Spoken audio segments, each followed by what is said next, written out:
Kones, Kipkalia Kones, and later with Franklin Bett and PS Michael Kamau, and together we worked very closely with the then President Mwai Kibaki in delivering the roads agenda that remains a huge legacy to date. During my time at the ministry, I attended many postgraduate trainings, including in PPPs, transport management, privatization and outsourcing, procurement, and many other areas relating to the docket that we are working. Mr. Chairman, allow me also to say that during our tenure, we undertook some of the biggest infrastructure projects that are seen to date, one of them being the Thika Road. Second one are the eastern bypasses that we see here today, and the others include the major road network connecting us to the neighboring countries, including Isiolo, Merile, going all the way to connect to Ethiopia. And I think the important part, Mr. Speaker, is that when I worked under the Ministry of Roads, we were actually looking at this docket from an infrastructure point of view. How do we connect with Uganda, infrastructure-wise? How do we connect with Tanzania, with Ethiopia, and all these countries, and ensuring that there's smooth flow of goods and that our manufacturers have access to all those big markets, many of which do not have the advantage of manufacturing as we do have. Allow me, Mr. Chairman, to say that after I left Parliament, I was appointed the Chairman of the National Transport and Safety Authority, again within the broader sector of transport, where we undertook serious reforms, not just in safety, but in reforming the public transport sector. Noting that one of the biggest challenges we had then was congestion, especially in the urban areas, including Nairobi, and the need to encourage people to use public transport so that we can reduce the time wasted on the road because of congestion. And I'm happy much of that has borne fruit. The digitization, including the smart driving license, including other measures we brought during that time, remain alive to date, and I'm very proud of our time then. Mr. Chair, allow me also to comment that in the year 2017, I vied for Governor Nakuru, and we succeeded. And between the year 2017 and 2022, we were Governor Nakuru together with many others. I was not alone, including my deputy, Dr. Eric Korir. But I think what is most significant is that we made our contribution, and I'm happy to note that Nakuru was voted best in healthcare in 2 consecutive years. We also had our town, Nakuru, elevated into a city in the year 2021. And in the same year, I was voted the most business-friendly governor in Africa. And we take pride in some of this because they inform why we are also seated here today. Between the year 2022 to date, I retreated to my private business and had the opportunity to experience the country from the other side. And I say that because it is also important that when we discuss public policy, we also discuss it from where the public sees it. And I also had the opportunity to see how red tape affects business, how the cost of energy can hinder growth, and how taxation can impact businesses and hinder growth also. I also had experiences on how pending bills can bring businesses down, can impact on growth, and also how the management or mismanagement of politics can affect business across the country. So, Mr. Speaker, I say that I have sat both in Parliament, I've sat in the executive, I've also been at the county, and I've also sat on the Mwananchi bench, and therefore, coming into this conversation, we will be ready to work from all angles. Thank you. Thank you. I'll invite the Deputy Speaker to be the first to ask a question. Okay. Honorable Kinyanjui, I just have 3 related questions. One is that, as you know, in the past 10 years, the manufacturing sector in Kenya has remained stagnant at 11% of our GDP. If approved, what measures will you put in place to promote the growth of the local manufacturing sector? Also, there is the challenge of the influx of substandard, counterfeit and contraband products.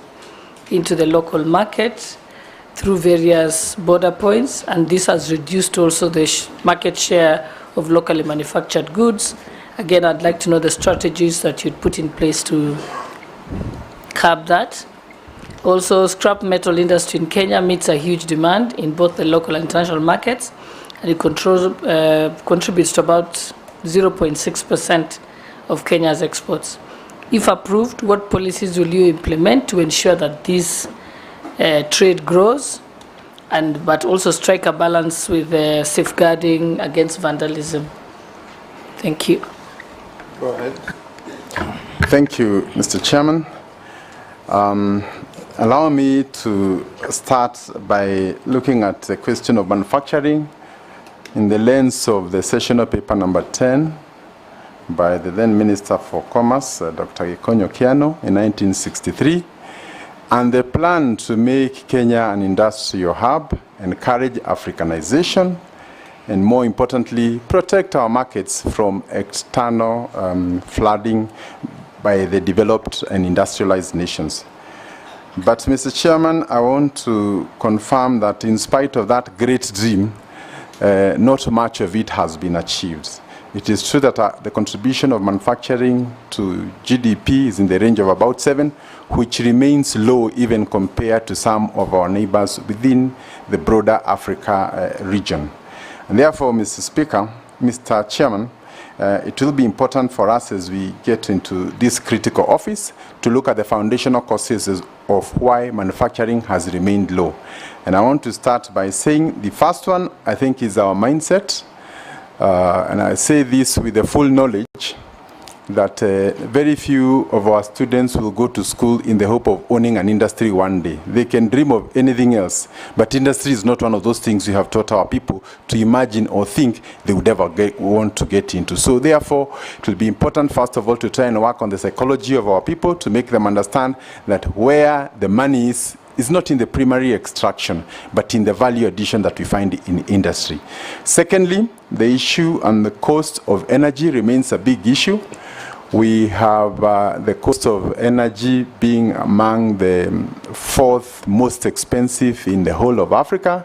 And therefore, if you are producing to go and compete with other products from other parts of Africa, leave alone even other parts of the world, then we are already disadvantaged. Yet we know industries are heavy consumers of energy.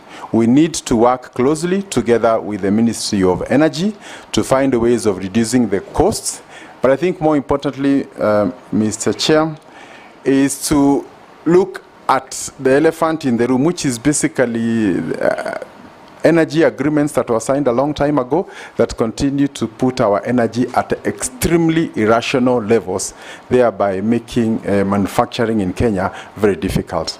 We are aware that there are some companies that have moved to other countries where the cost of energy is lower, and therefore I don't think it is a matter that we would want to postpone, because it's very urgent. And most of the young people whom we see out there who are restless, most of them have done courses that would be absorbed in these industries. So as long as the industries are not growing at the level that we would want, then we are likely to continue experiencing this. Then lastly, our trade agreements and other engagements with partners, which means that through the EAC, through other multilateral agreements, sometimes we have ended up getting the last side of the agreement, meaning therefore we don't protect our industries. There's flooding, and that has been a major challenge that has seen most of our industries wiped out. Allow me also to say, closely related to this, is that we have not been able to come to the aid of our factories and industries when they're in problems. And therefore you find that some of them go through foreclosure and others. Yet there are many other situations across the world when companies are facing financial constraints, including GM in the US in the year 2008. The government came and saved them. Today it remains a very big company to date. But we have had some of our bright companies, whenever they fall into trouble, they go into foreclosure, and it becomes very difficult to revive them in future. Therefore, I also want to take this opportunity to ask the House to consider how we can be able to protect our industries, because once they go down, coming up is impossible. And a good example is Kenatco, which is over 20 years into receivership. Allow me to mention also on the issue of counterfeits. Yes, it is true that a lot of the manufacturers face the serious problem of having other people manufacture using their brands without their knowledge, and therefore diluting the investment of the original investors. I think there is an already existing authority that takes care of this, and I think our work will be to work together with other state agencies, including enforcement, to ensure that it does not continue to affect our industries adversely. Lastly, Mr. Chairman, is the issue of scrap metal and how we can ensure that our exports are supported. I want to say that any country that exports scrap metal should really reconsider its policies. How can you export scrap metal instead of just melting it and making it, iron bars for construction and all that? So the idea of exporting scrap metal is a suicide note for a country that seeks to industrialize itself. Thank you, Mr. Chairman. Majority. Thank you, Honourable Speaker. And may also note, Honourable Speaker, that I've known the Honourable Kinyanjui for quite some time, since he was a member of Parliament, and he's been a friend. But that will not deter me from vetting him. And CS nominee, I want to know, from where I sit, we see a lot of disharmony, or there being lack of harmonization of what is seen to be government policy in the Ministry, especially of Industry, and what happens in practice. And because we seem to be having a protectionist policy in the Ministry, especially around local manufacturers. And I have in mind the specific case of the steel and cement industries, where policy has been seen to be protecting local manufacturers, those who have invested heavily in the industry. But at the same time, in practice, the ministry also proposes certain other legislative measures that negate the policies that you espouse. What do you intend to do, should you be approved, to harmonize both policy and legislation? And I say that because specifically on cement and steel, for instance, we want to encourage the growth of local industry in the steel sector with heavy investments by particular players in the country. But legislation then comes to Parliament that in a way is also killing small industrialists. And you find that you are protecting the very big industrial setups, but also killing cottage industries. Look at the people who are smelting the scrap metal you're talking about, and those who are processing iron ore to steel. Look at those who are manufacturing mabati, iron sheets, and wire rods. And the legislation around it and what the ministry espouses as government policy. I therefore just want to hear what your views are on a protectionist policy in government of industry vis-a-vis the encouragement of young and nascent cottage industries in the country. Because big industries, yes, create jobs, but also the cottage industries probably create much more jobs than those big, very big mega industries. Just your views on that, CS nominee, and how you will harmonize both policy and legislation. Jeanette, Lee will take several so that you can answer them together. Jeanette, you will skip posing. Thank you, Chairman. Honorable Chairman, there's something notable about nominees from Nakuru, which I want to bring to the attention of the nominee. We have vetted 3 people from, this is the 3rd person from Nakuru, Honorable Chairman. we are vetting in less than 2 years, or 2 years exactly. And at the moment we vet somebody, and I want the Honorable Kinyanjui to know this, when we finish vetting that person, we approve.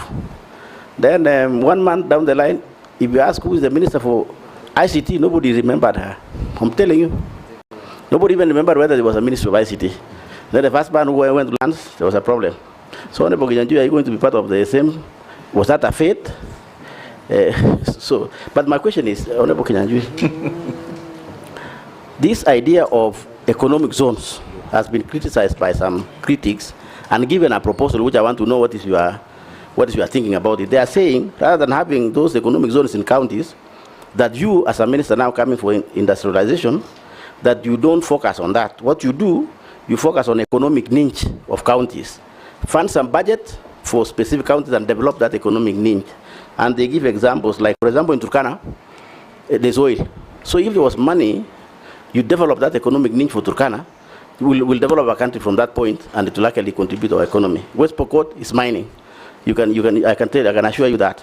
There's a lot of minerals in West Pokot. So rather than doing these economic zones, why don't you find money and develop that economic niche?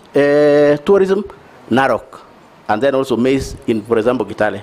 What do you think about people who think like that, rather than just having these white elephants, in my view, called economic zones without actual economy? Thank you, Chairman.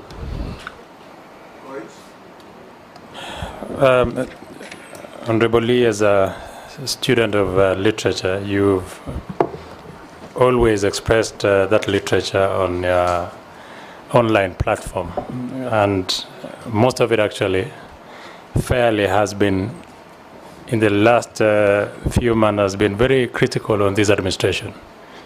Number two, your party Ubuntu had its manifesto. Now you're joining, assuming this committee approves you, you will be joining the Kenya Kwanza government, which has also its manifesto. How do you want to use, how do you think you will work with this administration, considering that you've been extremely critical of this administration and its policies, and now you have to sit with the same team that you've criticized and used words against? Thank you.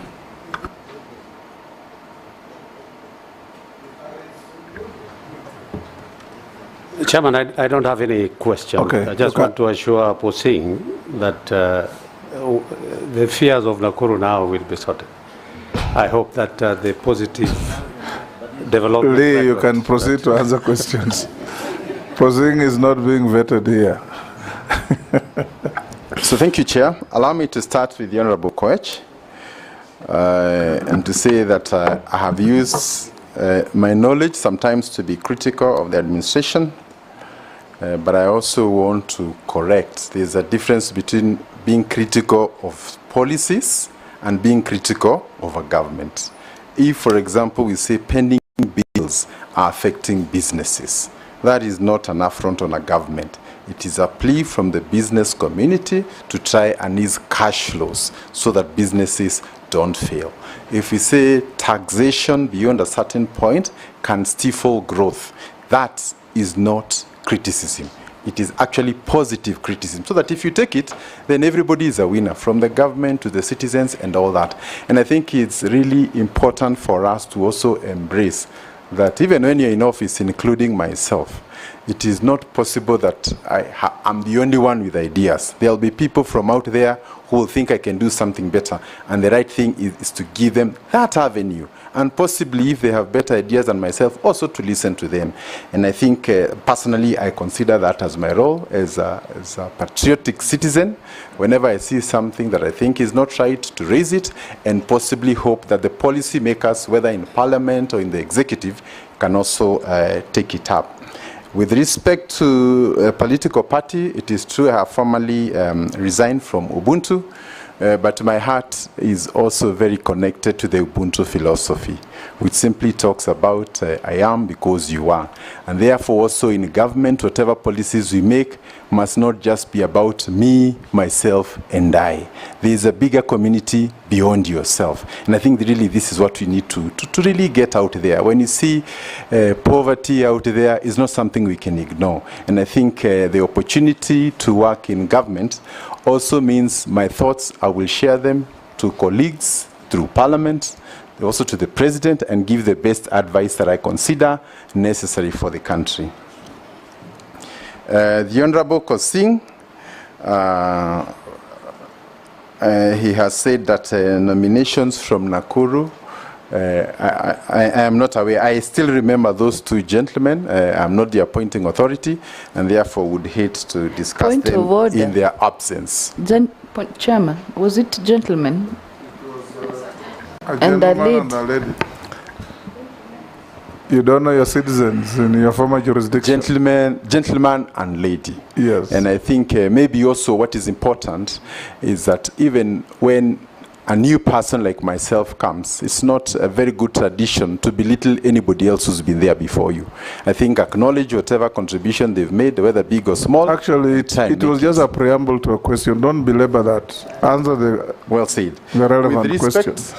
to the economic zones, I think every county has a story. If you go to Pokot, you know, I mean, the situation will be very different from Mombasa. If you go to Makueni, compared to Nakuru, therefore, to make a generic template for all the counties may not be right. And I think, therefore, some of the considerations we need to make is to look at the economic opportunities existing at every place and ensuring that the economic zones we are creating are responsive to the needs of that particular place. For example, in the pastoralist areas, the issue of beef and cattle and lamb is really in huge demand, especially in the Middle East.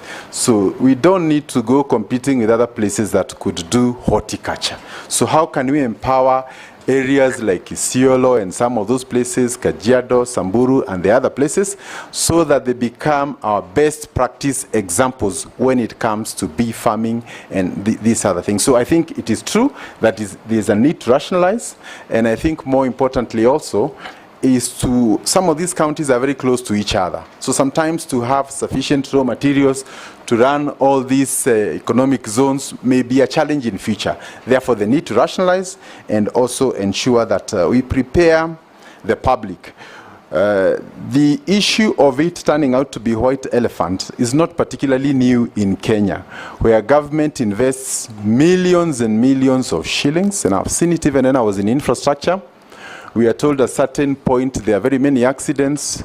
We go and budget for a footbridge, and nobody ever uses that footbridge, in spite of all the money being pumped there. So there's a need for us to educate the public, in this case, the investors, so that they know what is coming up, where there are challenges of funding. We can look for linkages with banks, including banks that are funded by government, to ensure that there's a close-knit loop. And I think that should be going on now, so that by the time these special economic zones are complete, then you have uptick. And I also want to say that sometimes you have these special economic zones. They are here, but the investments by the local, the indigenous Kenyans, has remained low. So we want to see locals also take advantage of these existing facilities. And lastly, to also confirm that in the past, we have had some of these allocations to companies or persons who are not serious to take up these opportunities. And therefore, they are purely there for speculation. Maybe it's an area within the allocation team that we must make sure that those who are given the opportunity indeed are ready to hit the road running. Lastly, the majority leader, the Honorable Ishongwa, talked about disharmony in government policy. And I don't think this is a light matter, because on one hand, we've been trying to discourage imports. And I want to give the example of the import duty that had been slapped of about 1.5% on luxurious goods, some of those things that we didn't require.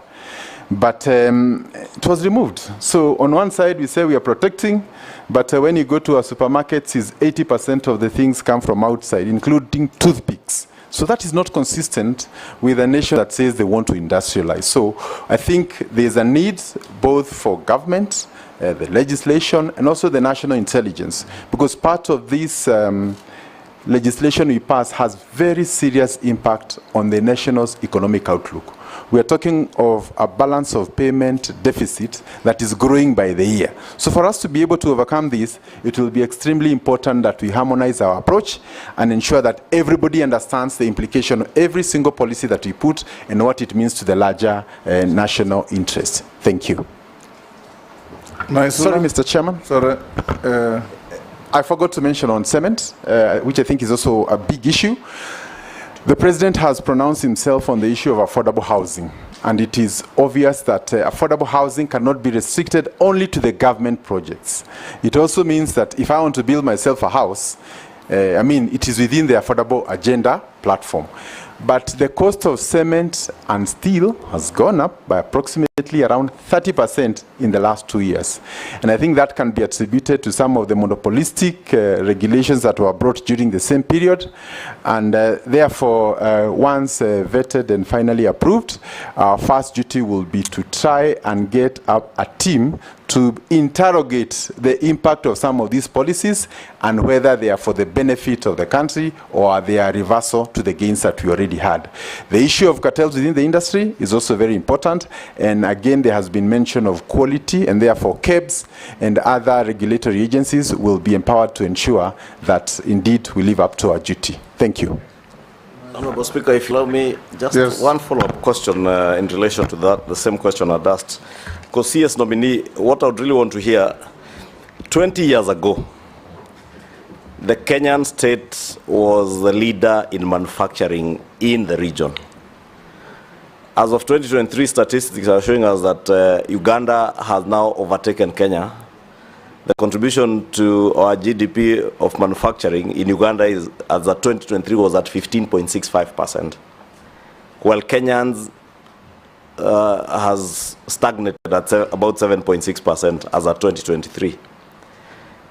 And 20 years ago, Ugandans, Tanzanians, Burundians, Rwandese, all the way to Congo, people are importing things from Kenya.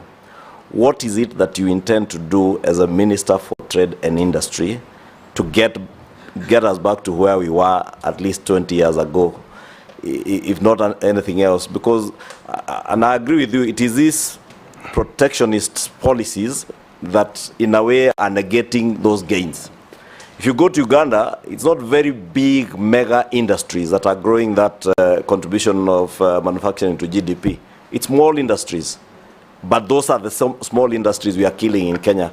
What will you specifically do to ensure that as you harmonize policies and legislation, you also encourage small cottage industries to grow in the country and take us back to that position where we were the leader in the region? Thank you. Yes, Msasa. Thank you. Just to build on to what majority leader said, nominee, it's not just about aligning Kenya's trade and industrial policies to the legislation. It's also about aligning all that to sustainable development goals, because that is what will guarantee that we continue to industrialize, that these industries continue to thrive and grow and expand. So those specific initiatives or plans or action plans that you intend to undertake, I think that's what we want to hear from you. And maybe to guide you, CS nominee, for instance, we are signatories, and I see you are a consultant with the Africa Continental Free Trade Agreement. And having been a consultant, I don't know whether you still continue working as a consultant, but this African Continental Free Trade Agreement allows free access to markets of countries that have are signatories to this agreement, from Southern Africa, East and Central Africa. But then again, locally, we are signatories to that agreement, but then we have policies again that are negating the provisions of that agreement in terms of restricting the free entry of raw materials especially.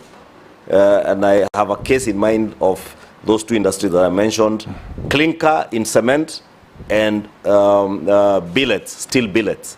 Because we pretend to be manufacturing those billets here and producing our own clinker, yet we are importing coal, and therefore probably the inputs that we need for production of that clinker becomes very expensive. And that's how you find that cement, the prices are almost 1.5 times what they ought to be. And therefore, I don't know what you will do, but really it is something that needs someone who will be very bold to confront all the players and be able to have a very balanced program of how you balance those trade agreements, the growth of our cottage industries, and protection of big industry. Lee will take the Deputy Speaker. Yes, mine is brief, just as a follow-up question. The cost of clinker has significantly increased because there's been a big excise duty loaded onto imported clinker. So you've alluded to the cost of cement, and that is something that's been done in the last few years. So what are you going to do? Because the only way to bring down the cost of cement is not to load excessive excise duty on imported clinker. Because the clinker, we can't produce all the clinker in Kenya. I think 85% of the cement component is clinker. What are you going to do about it? Because that's the biggest challenge facing the building industry, and that's squarely in the hands of your ministry that you're nominated for. Thank you, Daud.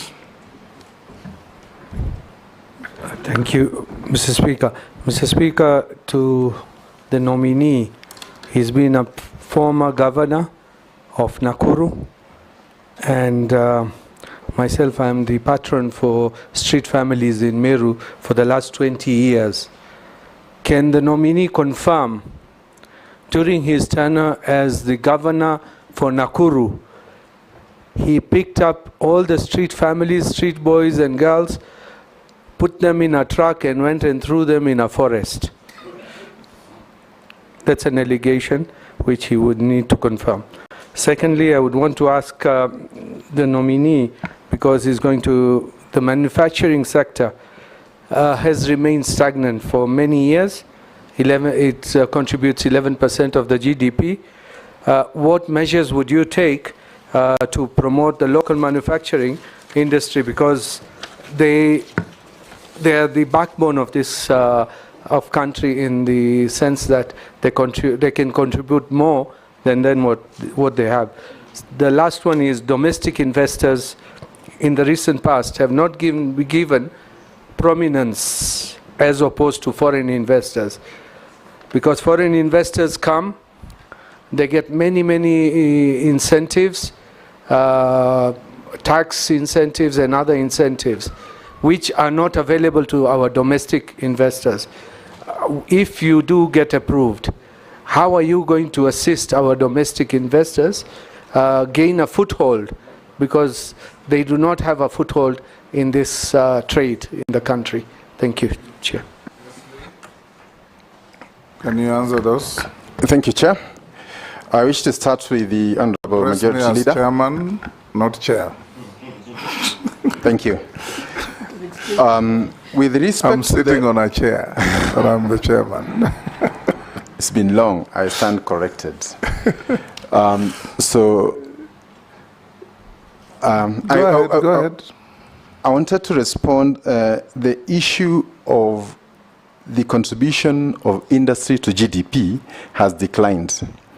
But the truth also is that from independence to date, our economy has diversified. There are many things that were not there. For example, Kenya is among the top in geothermal in the world. Actually, in Africa, we are a case study. Sometimes when you're looking at industries, we don't see that as an industry.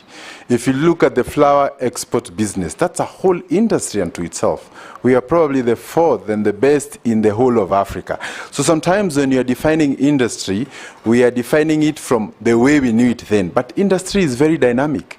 Even the M-Pesa platform, it in itself is a whole industry, financial industry, that has completely reconfigured our economy. So I think as we move forward, and the banking industry, Kenya is not just an economy to itself. I mean, all these regional countries look up to Kenya. So I think sometimes when we say that our contribution has gone lower, it sometimes is taken to mean like we are stagnating. It is not entirely true. Actually, we are diversifying. The members are talking about the prism of manufacturing. Yeah. Yes. Yeah, and I'm also calling upon us to see manufacturing in the broader context. Yeah, actually, I would like to comment about the manufacturing, and I want to echo what the Emir has said. Personally, I was doing manufacturing industry area. I was doing manufacturing of vehicles, and we had to close down. And if you go to industry area today, you'll find that all the godowns are closed down. So I think it's good to accept that there's a problem, and then we sit down, we involve all the stakeholders, and then we see what we can do so that we can now open those industries. Go on. That's a personal testimony. Thank you, and I appreciate. Yes. So I think the point is, do we have a problem with the growth of industry? I said where we started in the year 1963 and the sessional paper, and where we ought to be today, there is a clear challenge. The issue is how we can unlock that challenge. One of them, I said, was the cost of energy.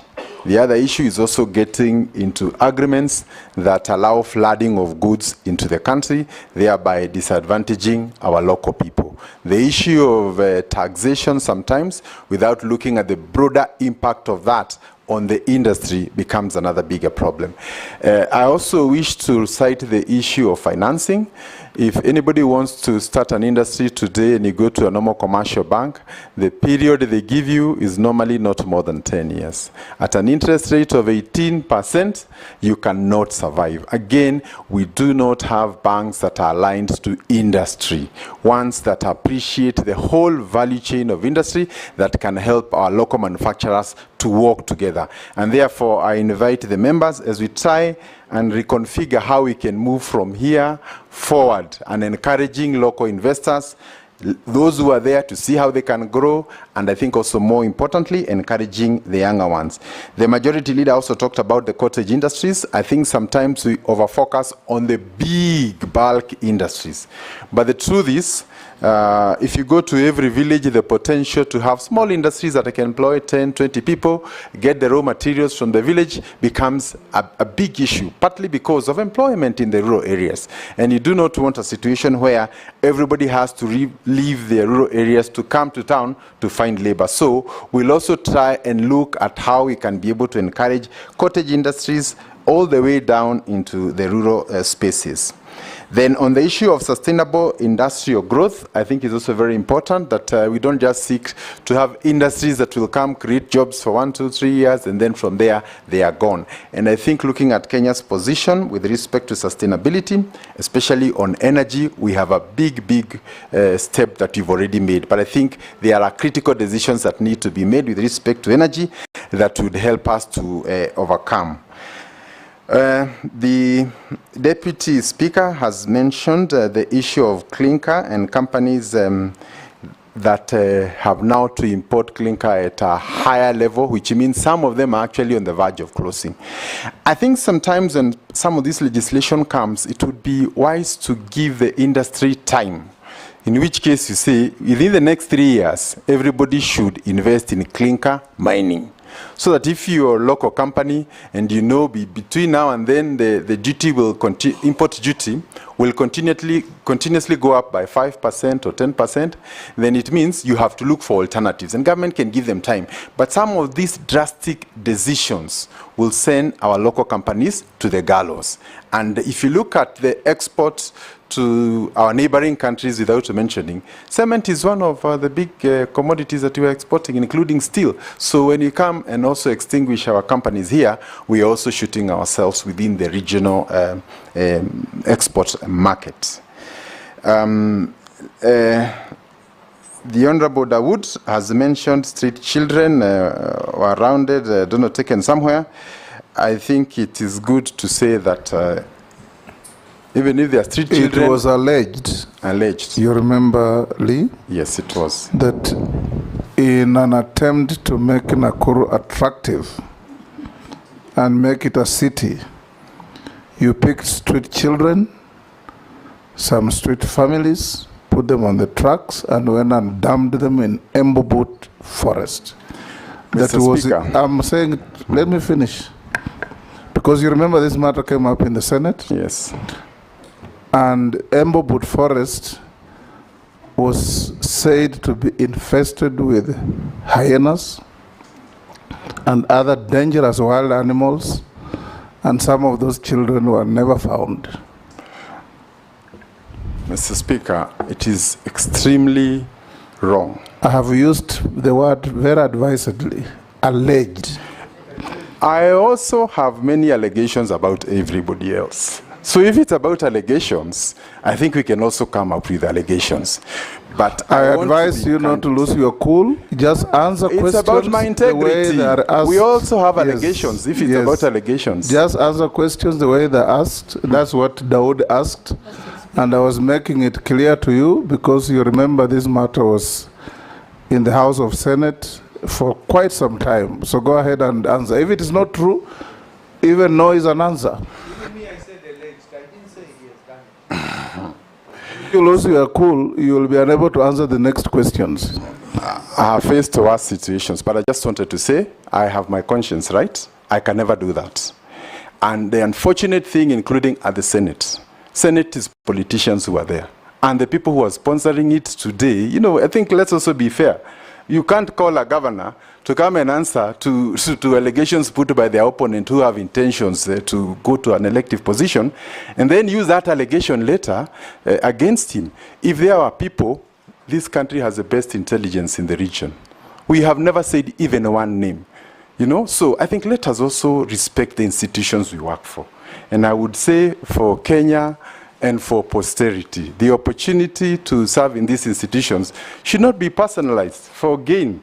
Because I was there, Mr. Speaker, you know, throughout that period. How come only those people are known by politicians? Which family has ever come out? So I think it's good to be fair and also respect the positions we have. So in short, Bwana Dawood, that is an act of fiction. Bwana Chairman, I don't have any interest in Nakuru. So I'm not a politician from Nakuru. It is alleged, that's what I said. We wanted a clarification. Governor should not feel offended. Should not Don't apologize. Lee, you know, an opportunity like this is very good for you to clear some of those things, not to feel slighted, because nobody is slighting you. You are being asked questions in good faith. Well taken, Speaker. Yes, Ferdinand? He has not finished. No, he has finished. Mr. Speaker, there was a secondary question. Yes. Mr. Chairman. Yes. There was a secondary question from Dawood. From Dawood.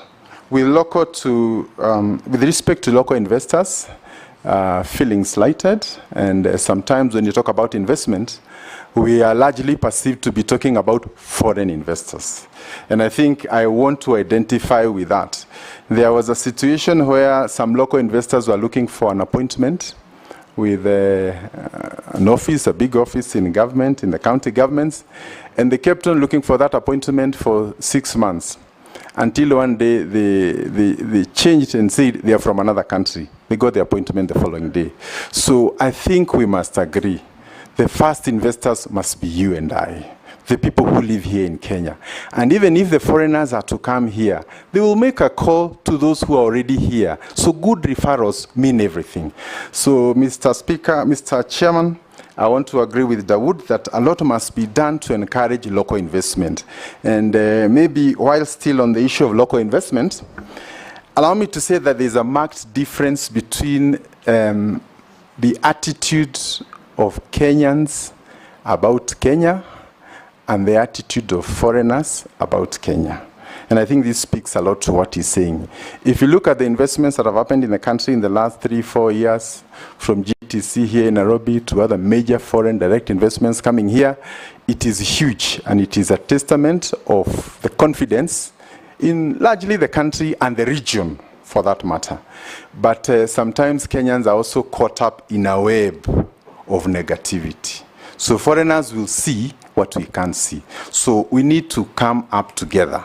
The jobs that are being created are for us. And if the owners of the country think different from foreigners, then before long, they will come and invest everything, and we'll have nowhere to go because of our attitude. So one of the areas I wish to engage in further to what the Honorable Dawood has said, is to also engage in the attitudes. And maybe also to request Kenyans, when you're looking at your country, don't look at it in the lenses of your politicians. This is your country. You can change your MP, you can change your MCA.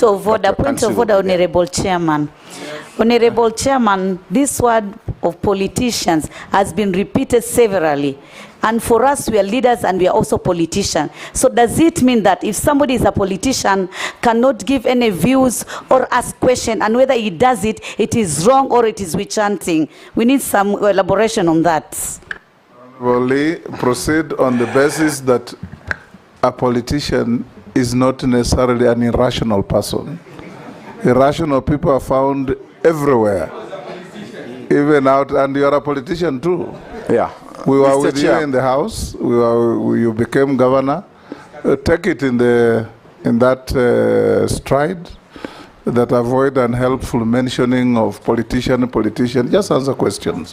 Mr. Chairman, maybe I can withdraw the term politician, but I meant that, you know, Kenya, if everybody out there sees the good of Kenya and the best of Kenya, let me not allow myself, if somebody has a different view, to change me. I think that's all I'm trying to say. And this is our country. Ferdinand? Yeah, I'm enjoying the presentation. Now, then give it to Morgana so that you continue enjoying. No, let me get to specifically what I want him to answer. I think this challenge facing our Kenya's export. Sometimes back, and I was a regional sales and marketing manager of those 13 countries. You would go to Middle East and had milk from Kenya. Today you go to Middle East, there's no milk at all. From Kenya, you'd rather have it, you find it from Uganda and other places. Secondly, there was also a program where you had this Pachuma, stock keeping, the animals were being kept at Pachuma grounds for export, trade, for export to Middle East, and I think to islands like Seychelles, Mauritius, and even Madagascar. I don't know what programs you're going to have to revive this, because it's a part of the trade that we had in the region. And I can tell you there was a lot of eagerness, because I went around to those places, in importing, or rather exportation of livestock from Kenya. And Pachuma ground is still, in the coast is still actually there. And if you walk to the Ministry of Agriculture, you do a lot of exportation from there. What programs would you have? What would you do to be able to revive this? Thank you. George Murugara, you'll pass. Owen Bayer. A quick question, Honorable Speaker, to the nominee.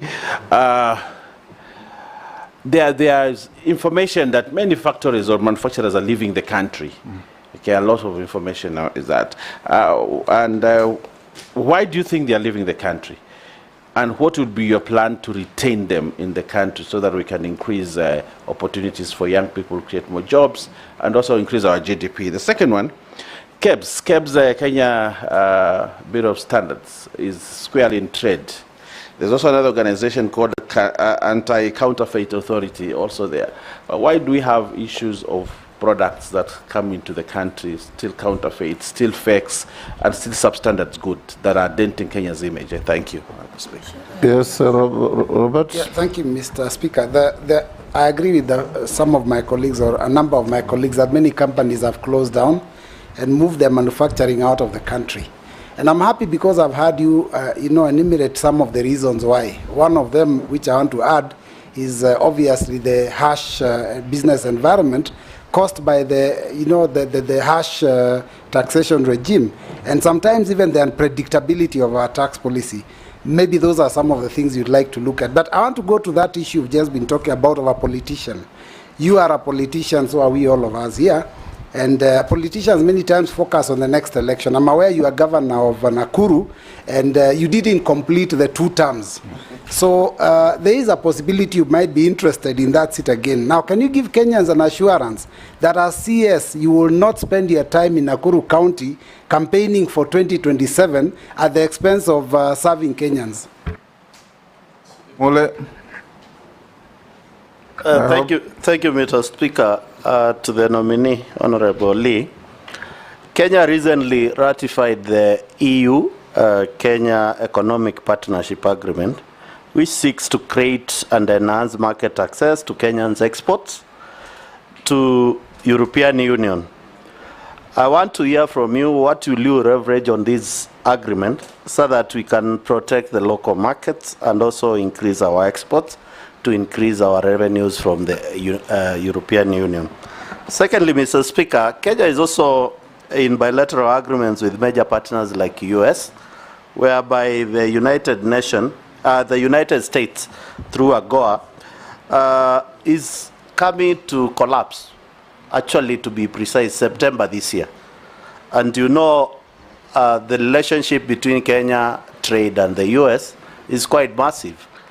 As a minister, coming, if approved, to come to this space, what will you tell Kenyans on their face who have been benefiting from business between US and Kenya, and what should we expect from it? Lastly, but not least, Mr. Speaker, is a question from public, whereby when you are the governor for Nakuru, we had the tragedy of Solai Dam. And it really exposed, and we lost Kenyans on that. And a report was done, and a criminal negligence on duty by officers in Nakuru County was placed on them, as you are the governor there.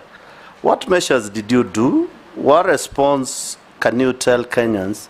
Are you going to be responsible with our trade, and it gets to the same tragedies in this country? It is unfortunate, but what measures did you take to make sure that people were brought to book, and at least the county government, did they compensate those people? Thank you, Mr. Speaker. Mukami, we'll take some more. Thank you, Honorable Speaker. Honorable Speaker, I would like to ask our nominee the strategies he is intending to employ to boost the businesses of small-scale traders. Honorable Speaker, if you go to Kirinyaga Road, Nyamakima, majority of the small traders have closed down. I would really like to know, I would really like to hear from him what he's going to do so that we can bring those young people back to their businesses. The other question, it's in your view, what are the challenges that negatively affect the growth of exports, and what should be done to improve the visibility of Kenyan export in international market? Thank you. Yes, Lee, you can answer those. Thank you, Chairman. Allow me to start with the last question by the Honorable Member of Parliament for Nyeri. The issue of small-scale business people, I think, is a huge concern, both in Nyamakema and across all our urban areas. And I think, as I mentioned there earlier, the issue of cash squeeze, where a lot of suppliers have not been paid by government, affects the cash in circulation. And because most of them sell consumables or, you know, those things you buy on the go, then it means when people do not have money, then that affects. So one of the areas I hope to be working together with the cabinet and the cabinet together with the CS for finance is to be the champion for paying all suppliers in government. If that money was to hit the accounts of the suppliers, there will be an immediate party in all these places we are talking about. People who are about to face foreclosure will be saved. So, and when the money is in circulation, there's more trade, there's more tax, everybody benefits. So I think we need to agree that, again, the other issue is for banks, because it is very lucrative to put their money in treasury bills and treasury bonds. They don't want to lend to the small people. So again, there's no money in circulation. So let's agree that the small business people are suffering from the cash squeeze that is currently there. And everything must be done, even also by this house, to help us unlock that challenge so that we can give hope. On the issue of funding, I would strongly recommend that we need to find a sustainable way of funding our small businesses, although it is also not right to call them small.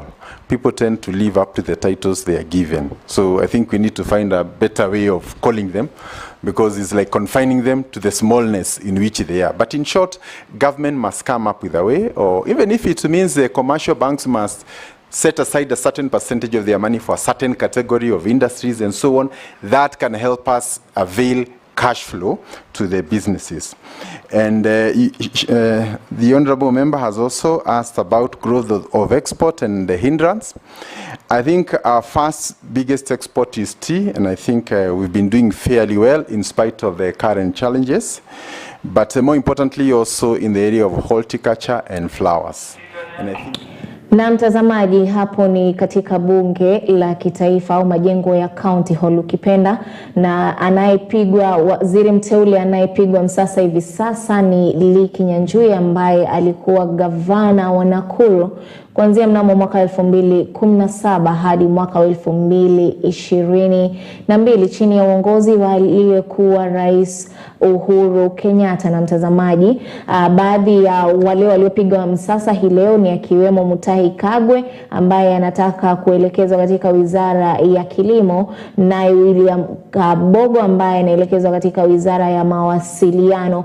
Na hizo ni baadhi ya taarifa ambazo tumeweza kukuandalia, lakini taarifa hiyo yake Kinyanjui itakuwa inakujia mwendo wa saa 3 naye Cynthia Nanjala. Mtazamaji, mimi ni wako Belinda William, karibu niweze kujuza baadhi ya taarifa ambazo tumeweza kuzipa kipaumbele kwenye taarifa zetu hii leo na zinang'oa nanga rasmi hivi sasa. Waziri mteule wa habari, mawasiliano na uchumi wa kidijitali William Kabogo amejitenga na madai ya kuhusika na biashara ya dawa za kulevya.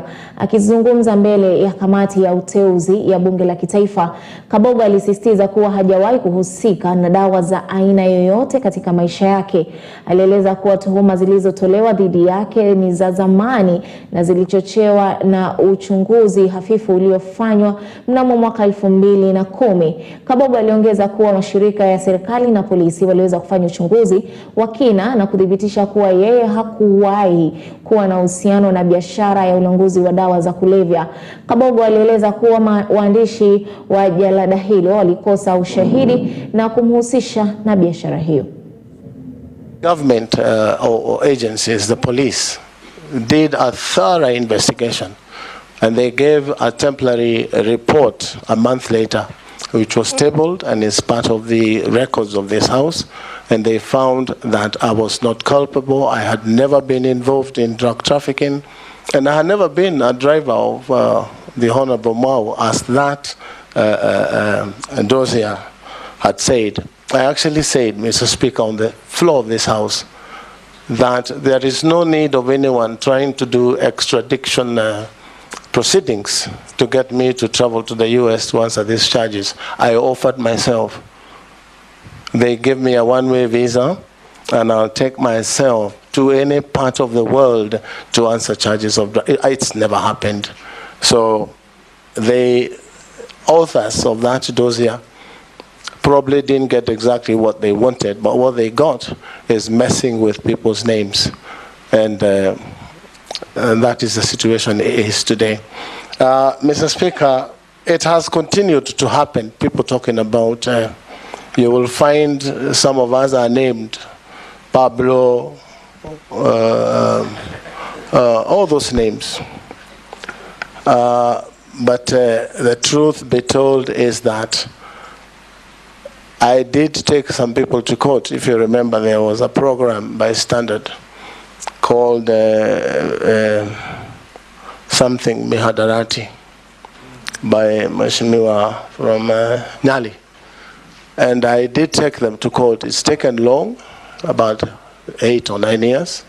But finally, I got judgment against them and I was paid a little bit of money. But circulation is still happening. This is something I am bound to live with for the rest of my life. But I do not do drugs.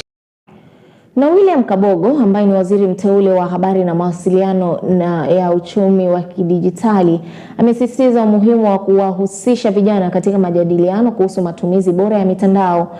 Akizungumza wakati wa kikao cha kupigwa msasa mbele ya kamati ya uteuzi ya bunge, Kabogo alionyesha wasiwasi wake kuhusu kuongezeka kwa picha za kisasa zinazotengenezwa kwa misaada ya akili bandia, ukipenda AI, zinazowaonyesha viongozi wa kisiasa wakiwa kwenye jeneza.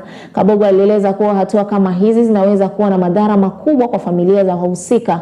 Aidha, Kabogo alisisitiza kuwa ingawa sheria zinazohusiana na matumizi mabaya ya mitandao zipo, utekelezaji wake unahitaji kuboreshwa, akiongeza kuwa ni muhimu kufanya mapito ya mara kwa mara ya sheria hizi ili kuendana na maendeleo ya teknolojia, huku akihakikisha kuwa haki na uhuru wa kujieleza utaweza kuheshimiwa.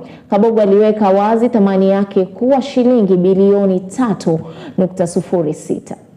Thank you. On the issue of challenges on cyber attacks, this is a world phenomenon today. But other countries in the world have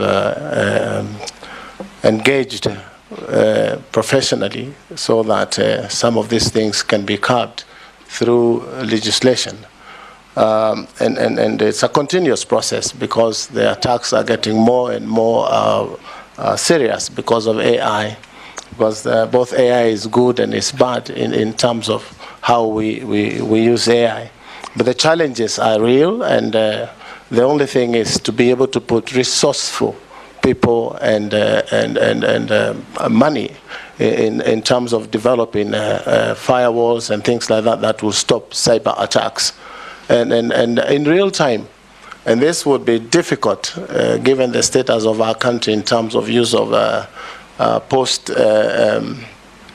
where we talk of things that have already happened. And that is why it's important to have digital information available in real time so that decisions can be made in real time. And that is possible. Social media, misinformation and things like that. Apparently, this is happening again in the whole world, where very energetic young men and women on social media take to social media to send information, some fake, some real, some by use of AI. They could easily get my picture as Kabogo and use it to spread fake news as it is me who is saying. It is true if you look at TikTok, you look at Facebook and X, you will find all sorts of pornography, actually even available to children. This is a situation where our regulators should be able to engage these providers or the owners of these apps, Facebook, TikTok and others, to know how they can be regulated. Nominee, it is not about the regulator. If you are approved, you'll be the minister providing policy direction. Exactly. That's Mr. what Speaker. Ichungo wants So to my know. first directive to CA is to be able to get to know how this can be regulated. Na mtazamaji, mahakama ya Shanzu imewazuia kwa siku 21 washukiwa wawili wa mauaji aliyekuwa kaimu afisa mkuu wa tume ya uchunguzi na mipaka IBC ya kaunti ya Kilifi, Aisha Abubakar. Wawili hao, Joseph Sande na Brian Templar Oyere, wamehusishwa kumradhi na mauaji hayo, huku maafisa wa upelelezi na kiongozi wa mashtaka wakiomba muda zaidi kuweza kuchunguza au wakamilishe uchunguzi. Mahakama imearifiwa kwamba wawili hao walikamatwa hapo jana katika eneo la Utange, Kiemveni, huku wakipatikana na simu ya aliyekuwa kaimu afisa mkuu wa IBC pamoja na stakabadhi nyingine zinazowahusisha na tukio la mauaji hayo.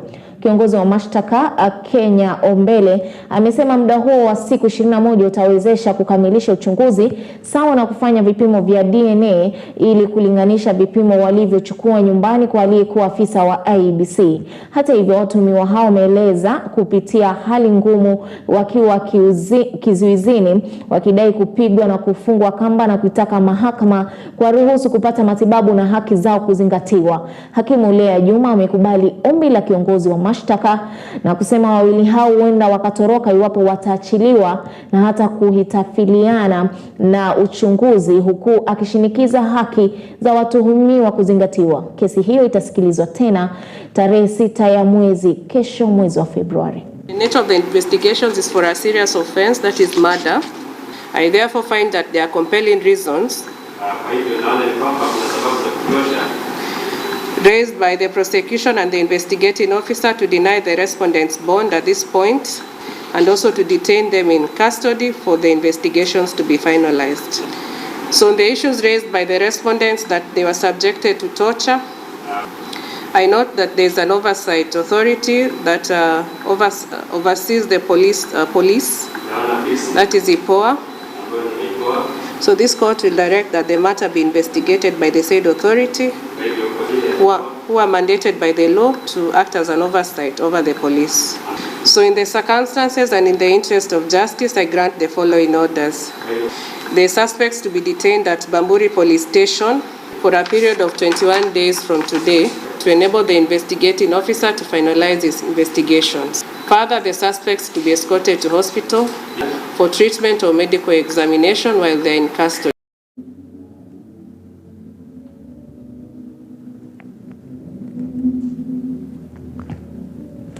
Waziri mteule wa habari, mawasiliano na uchumi wa kidijitali William Kabogo amekuwa wa hivi punde kutoa hisia zake kuhusu kauli za waziri wa huduma za umma Justin Muturi kuhusu utekaji nyara humu nchini. Kabogo alisema kuwa angekuwa katika nafasi ya Muturi basi angejiuzulu kutokana na kauli hizo. Akizungumza mbele ya kamati ya uteuzi wa bunge la kitaifa, Kabogo alieleza kuwa kauli za Muturi kuhusu utekaji nyara ni za kupuuziliwa mbali na hazifai kutoka kwa kiongozi wa serikali. Mbunge wa Aldai katika kaunti ya Nandi, Marian Kitani, amemtaka waziri wa utumishi wa umma Justin Muturi kujiuzulu baada ya kutoa matamshi yake kuhusu visa vya utekaji nyara ulioonekana kulenga serikali ya Rais William Ruto. Wakati huo huo, mbunge wa Mugirango Kusini Silvano Sosoro amemtaka waziri wa huduma za umma Justin Muturi kuomba radhi kwa matamshi yake kuhusu ongezeko la visa vya utekaji nyara, la usivyo akabiliwe na hoja ya kumondoa madarakani. From where I sit, and you said I'm a politician. I'm more a leader than a politician, because the politician thinks about the next election and the leader thinks about the next generation in what the government is doing. Mimi nakuambia mbele ya hawa watu wangu, ile kiboko tulipiga Gachagua ndio inakuja kwako. You resign ama nikutoe. Vile tuna resume bunge, because tuko na siku 14 ndio to resume bunge. Justin Muturi, you have 3 options. Ya kwanza, resign. Ya pili, apologize to ignore your maneno. Ya tatu, we impeach you. Tuna collect signatures, uende nyumbani. You cannot serve the government of Kenya yenye unalima kila siku. Ati yo maneno namna hii. Sani yako anashikwa akifanya ukora, unasema ni abduction. Na wewe sani yako alipatikana kwa bar na vitu zingine za kufuta sijui nini, akashikwa. Fundisha mtoto wako maadili bwana. Wacha ajipange pole pole. It can't be that the only people complaining are from one region. You are the minister for public, meaning hao watu wote in short wana report kwako. Ukikuja kwa media kutuambia kwa press na wewe ndio minister ya hao watu, hiyo ni kusema nini? Si umekosa kazi yako? Umeshindwa na kazi? So bado unafanya nini kwa hiyo ofisi? Wewe ujiuzulu, kuja ongea huku nje kama raia mwema. Ushike microphone kama raia mwema ukiongelesha ukigonga hiyo serikali. Lakini huwezi gonga serikali ukiwa ndani yake. Wazee kutoka jamii ya Waluya wamekashifu njama ya wawakilishi wadi kutoka kaunti ya Trans Nzoia ya kumbandua gavana George Natembeya wa kaunti ya Trans Nzoia kutoka afisini. Hii ni baada ya kushinikizwa na serikali kumchukulia hatua Natembeya kwa matamshi aliyotoa wakati wa hafla ya mazishi eneo la au katika kaunti ya Bungoma. Kwenye kikao na wanahabari, wazee hao wamefichua mikutano ambayo spika wa bunge la kitaifa Moses Wetangula amekuwa akifanya na wawakilishi wadi wa kaunti ya Trans Nzoia au wale wa mrengo wa Kenya Kwanza ya kumbandua gavana na kutoa onyo iwapo watafanya hivyo basi watafanya maandamano kwenye kaunti hiyo. Hata hivyo, wamemshtumu mbunge wa Kikuyu Kimani Ichung'wah kwa matusi aliyotoa na kutaka achukuliwe hatua. Muungano wa Kenya Kwanza ipo na wawakilishi wengi, huku DAP Kenya ikiwa na wachache katika kaunti au katika bunge la kaunti ya Trans Nzoia. Moja, sisi ndio tuliowachagua, hawakujichagua wenyewe. Gavana George Natembeya sisi ndio tulimchagua, na kama kuna shida walete kwa wazee tuongee. Lakini maneno ya kutangaza kwamba wanataka kumuimbichi, hiyo kitu tunakemea na ishindwe. Hiyo kitu ishindwe. Na tuko mahali ambapo wazee wanakaa wakifanya mambo ya kimila. Kama wewe ni MCA umeshindwa kutengeneza wadi yako, watu wako wanakufa njaa, watu wako watoto hawasomi, na unatafuta pesa ya kumuimpeach gavana. Leo sisi tumesimama mahali patakatifu pa wazee, na tunasema neno hili ya kwamba yako yameisha, usiseme utaendelea, na tumekupa wiki moja uje kwa wazee uombe msamaha, la sivyo tuko na wewe. Sasa nakuja Trans Nzoia kutaka kuharibu maendeleo yetu na uhusiano wetu katika Trans Nzoia. Nataka nimwambie siku ya leo ya kwamba akija hapa atafute wazee kae nao, atafute vijana kae nao, lakini asikuje Kitale Club, Kwesa Hotel Kimini na kukawakao pesa ati MC waende waimbichi gavana. Sisi pia wakiimbichi gavana, sisi pia tunaimbichi hata MCA. Tunakuja kwa viongozi wale walichakuliwa Trans Nzoia, kama mbunge wa Nyonyi, kama mbunge Simiyu, kama mbunge Isau. Wanatembelea kando kando, wanakaa na Weta, wanakaa na nani, kuanza kusengenya gavana wetu. Dr. Peter Mbae amejiuzulu kama mkuu wa huduma za utekelezaji wa miradi ya serikali, akitaja changamoto zisizotatuliwa zilizokiukwa kutekelezwa majukumu yake ipasavyo. Katika barua yake ya tarehe 9 mwezi huu wa Januari, alieleza kuwa hali hiyo ilifanya nafasi yake kutokuwa na maana tena. Mbae aliteuliwa mnamo mwezi wa Juni mwaka 2024 kusimamia utekelezaji wa miradi ya serikali, lakini alihisi juhudi zake hazikuungwa mkono. Kabla ya nafasi hiyo, alihudumu kama katibu wa uhamasishaji na uwekezaji katika Wizara ya Biashara na Viwanda, na baadaye akawa mkuu wa kitengo cha uwasilishaji wa kiserikali katika wizara hiyo. Mbae aliongeza kuwa kuzingatia uwajibikaji kwa wananchi, ameamua kujiondoa rasmi ili kuzingatia maslahi mengine. Hata hivyo, serikali imebainisha kuwa mkataba wa Mbae ulitamatika baada ya kuvunjwa kwa baraza la mawaziri mnamo tarehe 11 mwezi wa Julai mwaka jana na kupinga madai ya kujiuzulu kwake. All over the country, AFCFTA, to open the market in Africa. That's the work we did within 9 months. So we were moved to public service, where I was appointed head of programs when the minister was moved. And we did a lot of work in terms of Huduma Center, in terms of NYS. So, and one of the things we did, because performance and delivery was in the ministry, we went around 23 ministries, talking about achievements, talking about what they are planning to do, talking about the challenges. We literally visited the ministers and the PSs. So when I was appointed as a head of government delivery service, I thought they knew the kind of person I was, that I want work. I have no other reason. I don't live on salary.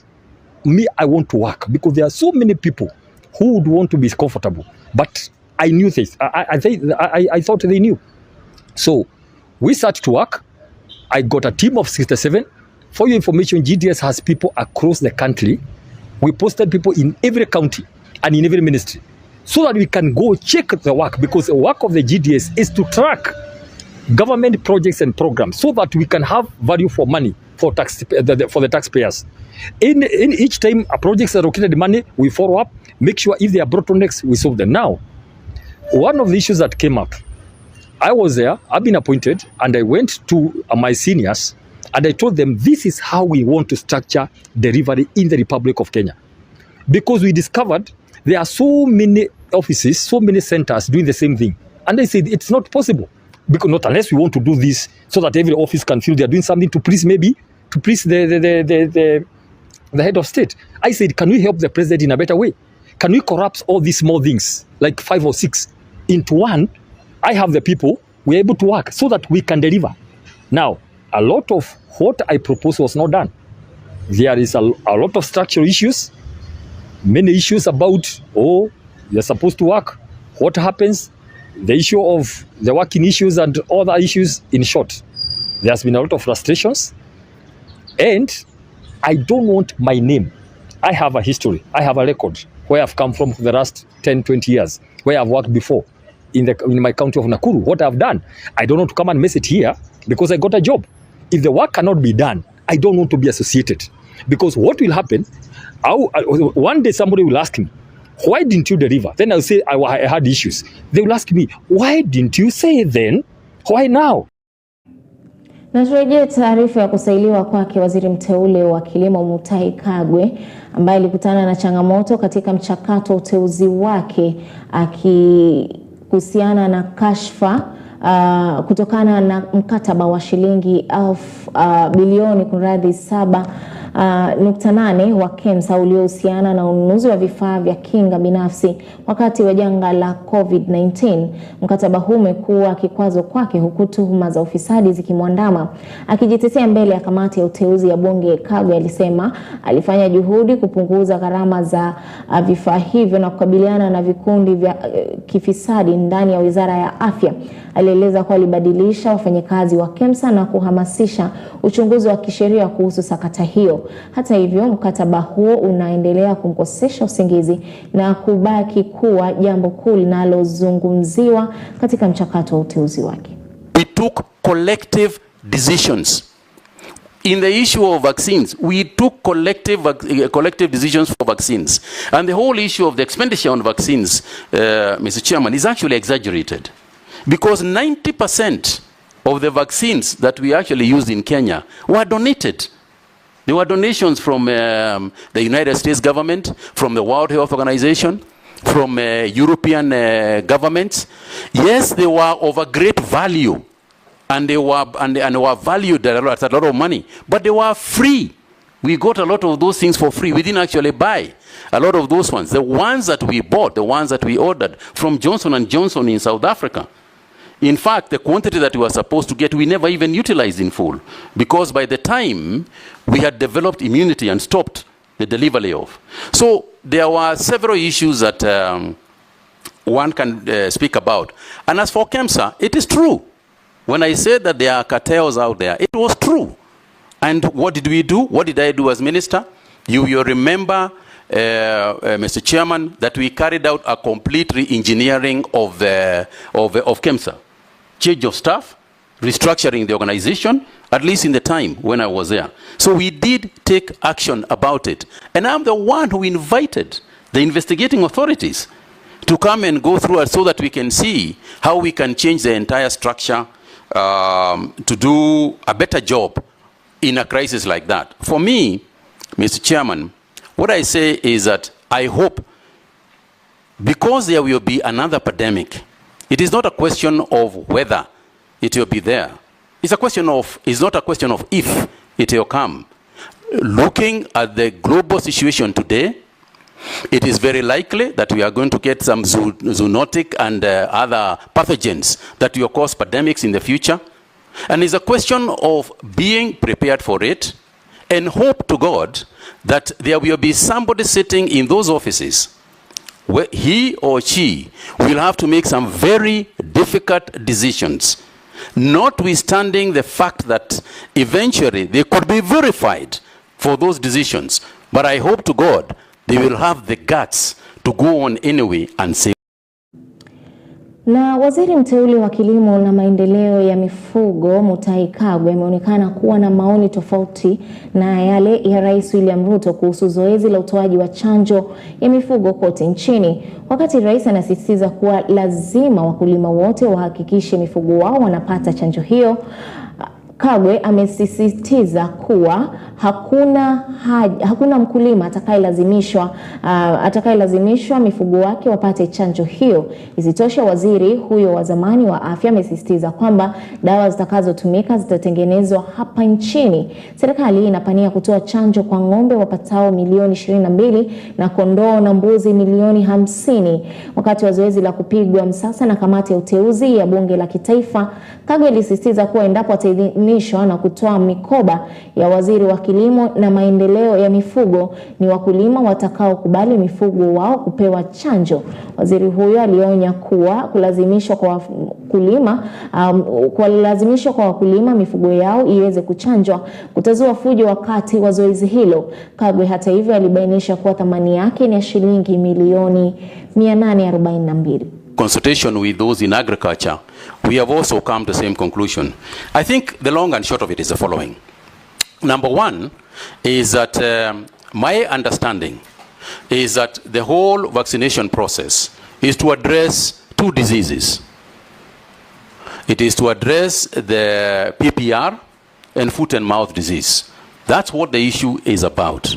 Mr. Chairman, you know, talked about earlier about social media and what can be propaganda and otherwise.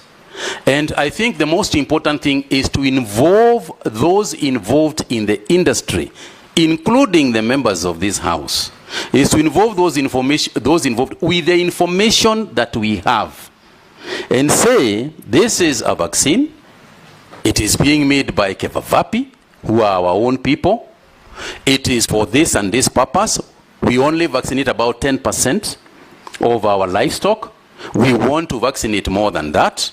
But the point of the matter is this: the cow, as I said earlier, belongs to an individual. It doesn't belong to the government. The goat belongs to an individual, not to the government. So the matter is simple. Here is a vaccine. It is for foot and mouth disease. You have a goat. Do you want the goat to be vaccinated? You say, yes, I want to be vaccinated. We vaccinate. You say, no, I don't want my goat to be vaccinated. Sawa.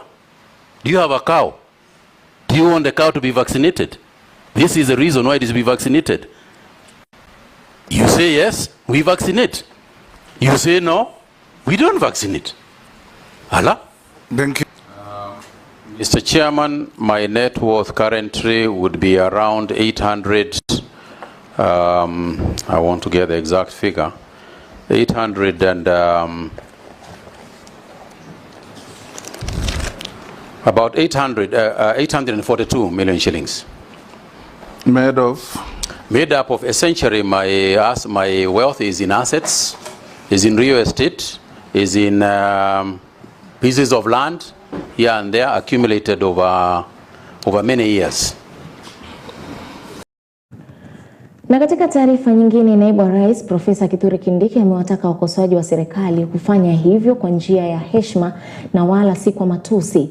Akizungumza katika eneo la Njukini, eneo bunge la Taveta, kaunti ya Taita Taveta, alikotoa hati miliki za mashamba, Kindiki alisema wananchi wana haki ya kukosoa serikali, ila sharti wafanye hivyo kwa njia inayokubalika. Mwakilishi wa kike katika kaunti ya Taita Taveta, Lydia Haika, aliwataka wakazi wa kaunti hiyo na Wakenya kwa ujumla kuipa serikali muda na kufanya kazi na kutia kikomo tabia ya kuwatusi viongozi mitandaoni. Wale ambao ni wakosoaji wa serikali, sisi tunatambua ya kwamba nchi yetu ni nchi ya demokrasia na hakuna shida yoyote mwananchi wa Kenya kuwa na maoni tofauti na maoni ya wale wako kwa serikali, lakini haimaanishi ya kwamba kutoa maoni ni lazima utoe na matusi na utoe kwa lugha bofu kwa sababu ukifanya hivyo unaharibu hadhi na heshima ya taifa letu la Kenya. Mimi naomba wenzangu wote, wananchi wa Jamhuri ya Kenya, hili nchi yetu endelee kuwa nchi moja. Hili nchi yetu endelee kuona mafanikio na baraka ya Mwenyezi Mungu. Tuheshimiane sisi zote. Hata mwenye anatoa maoni tofauti, atoe maoni tofauti kwa heshima. Ni kweli ama si kweli? Niseme nisiseme? Heshima ni nzuri ama si nzuri? Wahenga wakasema heshima sio nini? Heshima sio nini? Heshima sio utumwa. Tuwe watu wa heshima. Mwenye anatoa maoni atoe maoni yake. Alafu mambo ya demokrasia na kura, siku itafika ya kufanya hiyo jambo. Mambo ya matusi sio demokrasia. 5 years siasa itarudi, tutaongea siasa. Lakini sasa hivi tumpatie rais nafasi kwa upole, afanye kazi yake, aweze kudeliver mandate yake. Tumpatie naibu rais fursa ya kuweza kumsaidia rais ile kazi, ili waweze kudeliver ile kazi waliambia Wakenya wanataka kufanya. Hatuwezi kuanza kumchokora rais saizi, kumkemea na kumtukana wakati bado miaka 5 ambazo tulimpatia hazijaisha. Kina mama mlioko hapa, kina baba mlioko hapa, tuzungumze na vijana wetu na watoto wetu. Let's not lose this young generation. Ni watoto wetu tunawapenda, tuwazungumzie. Hata kwa mitandao tufanye pale heshima. Na mtazamaji, hapo ndipo tunapofikia tamati ya taarifa zetu, lakini hivi sasa kabla sijaondoka studioni, tunaelekea moja kwa moja hadi katika majengo ya bunge ambako usaili wake Kinyanjui ambaye anatarajiwa kuchukua uongozi au mikoba ya Wizara ya Biashara na Uwekezaji, ambako aliyekuwa waziri huyo alipelekwa katika michezo ambaye alikuwa ni Waziri Salim Vuria, huku michezo Kichumba Murkomen akielekezwa katika Wizara ya Usalama. Na mtazamaji, mimi nimekuwa wako Belinda William, hadi hapo kesho tena, na kutakia utazamaji mwema. Mengi zaidi ni hapo saa 3 na Cynthia Nanjala. Sikiza yanayojiri kwenye majengo ya bunge la kitaifa. The diagnosis, then the rest is easy. And I want to submit that probably the sectors that can turn around the economy, in my opinion, is largely in the area of trade, especially on exports. Recently, I listened to the Minister for Finance talk about the huge obligations we have in the next 3-4 years. $2 billion, $4 billion.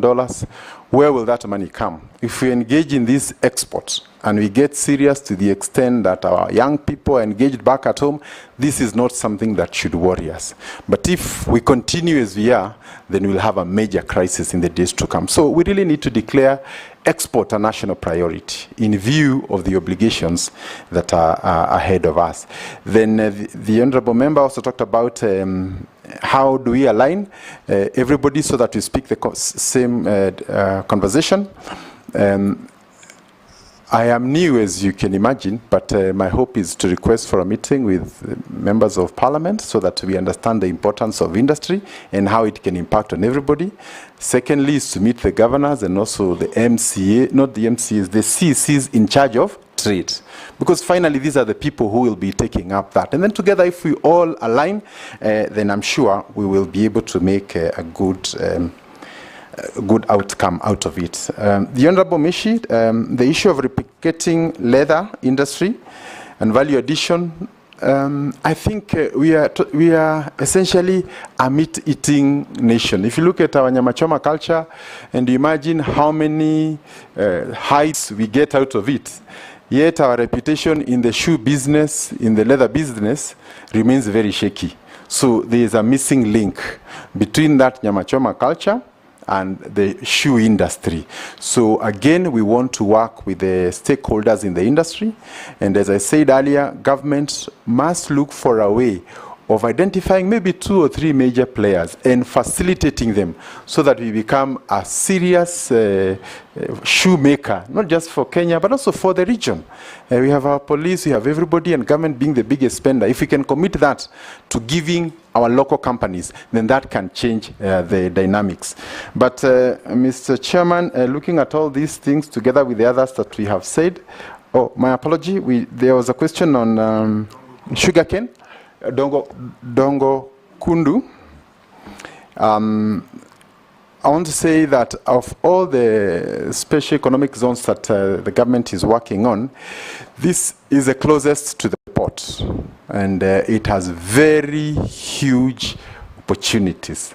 And just last week, I am not allowed to meet people who want to brief me, but I had 3 people who are, dying to come and meet me, and I told them, wait until I'm vetted, and they insisted. So when they came, they said they want to go there, but sometimes maybe just getting that go-ahead sometimes has been difficult. So I want to take this opportunity to say all investors for Dongo, Kundu, and other places are welcome to the office, and we should be able to link up with the members of parliament for those respective areas so that the public also is aware of what is coming up. And on the issues of governance, which has sometimes been an impediment, I want to assure Kenyans they will be coming to get an officer who is ready to serve their nation. Lastly, on the issue of sugarcane, maybe just to say that I am not very familiar with the exact status of what percentage you're able to produce locally, but I think this is an area we can work to try and increase production so that our people do not have to rely on imported sugar. In fact, in my view, in a few years, we should be thinking of reversing that. But allow me to touch on the issue of palm oil, which is essentially a component you require to make your cooking oil. And the import is actually from Malaysia, which enjoys similar, and Indonesia, similar climatic conditions as your average Mombasa, parts of Nyanza, and so on. And therefore, there is nothing climatically to say they can't grow there. But you have religiously imported from those countries, and therefore we need now to say, how can we turn our coastal belt into a palm oil belt? And I think this is where we need to work with members of parliament for those areas and agree that if you want to process these kind of products, you must start a plantation or even have outgrowers, and maybe working with other seed companies, produce varieties that can work there. And I think these are practical solutions, and it is widely believed that when those countries were starting their palm oil industry, they got advice from us. Thank you, Mr. Chairman. Chair. Thank you. Yes, Mule. Thank you, nominee Lee. There's a question being posed to you by the public that Kenya is one of the countries whereby is suffering what is being called capital export or capital flight, or money generated locally and end up in different. Why? Because of contractors and because of businessmen who are not of Kenyan origin. So the public is asking, as a minister if approved for investment, trade and industry, what are you going to do to reverse this norm? Because it has really impacted our economy badly for the last several years, whereby people come and do business, get paid using taxpayers' money. Are you asking a question on behalf of the public? Yes. Or Yes. you are making a speech? No, I'm asking on behalf of the public. Okay. Yeah, and I stated very clearly. Okay. So the public want to know, what are you going to do as the Minister for Trade Investment to make sure that we stop this capital export, please? Thank you. Can I ask on behalf of the public just one question? Yes, very one. short. Okay. Thank you, Honorable Speaker. Honorable Speaker, to the nominee, you know the history.